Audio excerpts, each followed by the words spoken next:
Hi guys, what is going on, and welcome back to a slightly unusual video on Conqueror's Blade, as we dive into a bit of a history of the Tang Dynasty. I was kind of thinking a little bit about how I wanted to sort of work or structure this video. I mean, trying to cover almost 300 years of history in a 15-minute video really wouldn't do one of the most important periods in Chinese history justice. So, instead, I've decided to focus on the start of the Tang Dynasty, the collapse of the Sui, and the rise to power of Li Yuan, who, slightly confusingly, will adopt the name Emperor Gaozu, the first emperor of the Tang Dynasty. But before he can claim the imperial throne, Li Yuan first has to overcome the Sui dynasty, headed by Emperor Yang. But unfortunately for them, they have just been involved in a disastrous military campaign in the Korean peninsula between 612 to 614, and by disastrous read 300,000 casualties, which heavily undermined support for the Sui regime and paved the road for Li Yuan's rebellion with his son and, frankly, fairly militant daughter, Princess Pingyang, in 617. But by the winter of 617, Li Yuan had already entered and captured the capital of Shanong, relegating the previous Emperor Yang of the Sui to a position of retired emperor and replacing him with the child puppet Yang Yu. Unfortunately for the previous Emperor Yang, his retirement from emperorship was pretty short-lived, and in spring 618 he was surrounded by his rebellious bodyguards. They offered to drink poison, but like the bad luck charm he had become, none could be found, and so they had to make do with a scarf and strangled him to death instead. With Yang's death, Li Yuan felt he could dispense with the formalities and disposed of his child puppet, and crowned himself Emperor Gaozu of the Tang on the 18th of June 618. And so the dynasty begins. But despite these initial successes and the capture of Shanong for Gaozu, a pretty formidable task still stood before him, that being the reunification of the rest of the empire, because perhaps not unsurprisingly, it was not just Gaozu who rose up in rebellion against the Sui, but hundreds of other warlords and local and regional lieges, all mutually hostile and trying to improve their position. They weren't necessarily all aiming to conquer the entirety of China. Many were just looking to improve their current station and power. Others were simply biding their time before joining the winning side. Picking the wrong side and ending up on the losing end of a civil war might not only cost you your social and hierarchical position, but often your head as well. Or at least, that's what almost everyone else of this period would have done. Gaozu was somewhat different. In a move distinctly similar to Julius Caesar, the Emperor Gaozu adopted a policy of forgiveness and reconciliation. A rebel warlord wants to surrender and join the Tang? Sure, you can keep the title. Sure, you can keep commanding the troops. Of course, under a Tang banner.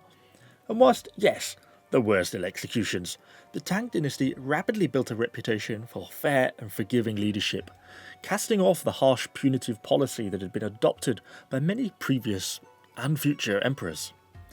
Gaozu was looking to reunite the broken pieces of an empire back under his leadership. By making use of the liberal use of the carrot, it enabled him to have a much easier road in terms of bringing both the populace and nobility on side. However, despite these initial successes, and they were by no means small feats, not everyone easily rolled over into submission under the Tang, and in 618 the first major threat to his position came, and it came from the northwest, from the agrarian warlord Sui Shu, who styled himself as the Emperor of Qin and put himself into direct opposition to Gaozu and put challenge to the throne. In 618, he started to march east towards the capital of Shanong, first capturing the city of Fufeng. This somewhat caught the attention of the Tang, and in response, Gaozu dispatched his second son, Li Shimin, a very competent commander who will actually go on to become the successful second emperor of the Tang, Emperor Taizong. Unsurprisingly, Li Shimin didn't have any issues dispatching Sui Shu and recapturing Fufeng. However, he didn't really press home his advantage and give chase to the routing army, instead returning to the capital of Shanong, a mistake that came back to bite him on the arse later that summer, when Sui Shu re-rallied his army and met the Tang Imperial army and soundly beat them in a couple of battles. However, Li Yuan for these battles was actually on his hospital bed with malaria, so was actually unable to partake in the fighting, and had left his subordinate generals in charge. Yeah, good job, generals. Following up on his success, Sui Shu decided it was time to march on the capital of Shanong. Unfortunately though, on the way to the capital, he suffered from a minor bout of mortality and died, thus leaving his son in charge. This really sapped the morale of the Qin army, and they were forced to retreat back to the northwest, where the now much recovered and slightly angry Li Yuan was giving chase with the full Imperial Tang army. Li Yuan eventually caught up with the Qin forces at a place called Xingzhou, where they effectively laid siege to the enemy camp, cutting their supply lines and putting them in a very difficult position. And this is where we really see the positive effects of the Tang's carrot-waving policy. Every night, increasing numbers of the Qin army defected over to the Tang, until they were just a skeleton force, and really had no choice but to surrender, basically ending the last major rebellion in the northwest, and further securing Emperor Gaozu's position. In a vague attempt to keep this simple and not throw another large host of new names and leaders at you, I'll simply say that the next threat for the Tang rose from the northeast. Internal fighting between a number of warlords, including, interestingly, the general who strangled to death the Sui Emperor Yang Yu at the start of this whole saga, ended with a chap called Wang coming to power at China's second capital, Luoyang, and declaring the foundation of his own dynasty, the Yang. However, all this success was initially short-lived, as the Tang turned their attention to Luoyang with a 50,000 strong army led by our old friend Li Yuan, who built basically a series of fortified camps, almost besieging Luoyang and the Yang dynasty. As an interesting side note though, it was at this point that Li Yuan was able to recruit a contingent of Shaolin monks from a nearby monastery, who were sort of single-handedly able to take on some of the Yang's army and defeat them in the field. By this point, Wang realised that he was pretty far up the proverbial river, with not a paddle in sight, and the net was getting ever closer. He had attempted to break out of Luoyang through the besiegers' lines, but he had been repeatedly driven back, and so his last hope rested with his old estranged ally, Dou, the Prince of Sha, situated up to his north. Whilst not on great terms with Wang in recent years, the Prince of Sha could see that a Tang victory over Wang would put the writing on the wall for his own eventual demise. Thus, he dispatched a force of almost 100,000 troops, almost twice the size of the Tang forces, which was dispatched to go and relieve the siege at Luoyang. Upon hearing this, any sane person would have pulled back from the siege to a more defensible location. But Li Yuan fancied himself as a bit of a Leonidas of his day, and instead dispatched a small proportion of his force out to Hulao Pass, where the Prince of Sha eventually arrived.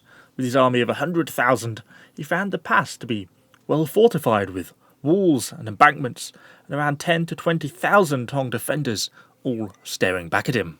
The Prince of Sha repeatedly tried to lure the defenders out from their fortifications, tempting them into open battle, but given the almost 10 to 1 odds and obvious tactical stupidity of such a move, the Tang forces were quite content to accept the taunting and stay in the pass. Remember, this whole time, the siege of Luoyang is still ongoing, and the city is getting weaker each day. And so, for further months, the Sha army kept probing the defences of Hulao Pass without success, until in May 621, Li Yuan eventually decided he'd gotten bored with playing 300, and it was time to go on the offensive. Making use of the old bait and switch, Li Yuan hid the majority of his army behind Hulao Pass and sent a small number of cavalry raiding Sha's supply lines. Believing the walls to be less defended, the Prince of Sha ordered his army to form up.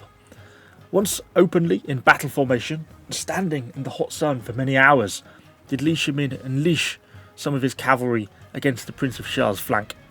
The Sha forces did not hold up well, and so the prince ordered the army to fall back to more defensible ground.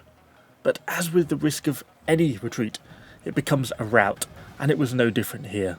The already wavering Sha soldiers completely lost all discipline and ran from the field. Ultimately, around 50,000 troops were captured, including the Prince of Sha himself. The Prince of Sha was paraded in front of the defenders at Li Yuan, and so it was evident to them that no relief force was on its way, and so Wang was forced to surrender. This was a huge victory for Li Shimin, who had effectively beaten two major threats to the Tang Dynasty and really established the Tang as the preeminent dynasty of the day and secured its future. With the Tang now firmly established, I'm going to leave the narrative here. But if you did enjoy the video, then please do give it a like, share it around and let me know in the comments. And maybe we could revisit for a second episode to have a look at the Shuwan Gate incident and Li Shimin's attempt to siege the title of Emperor for himself. Finally, I just want to preemptively apologise for the many of the pronunciations in this video. As a non-Chinese speaker, the names are pretty challenging to get my head around, and so I'm sure I've gotten some of them wrong. But hopefully the video was enjoyable all the same. Anyway, thank you for watching guys, and hopefully I shall see you all on the next one.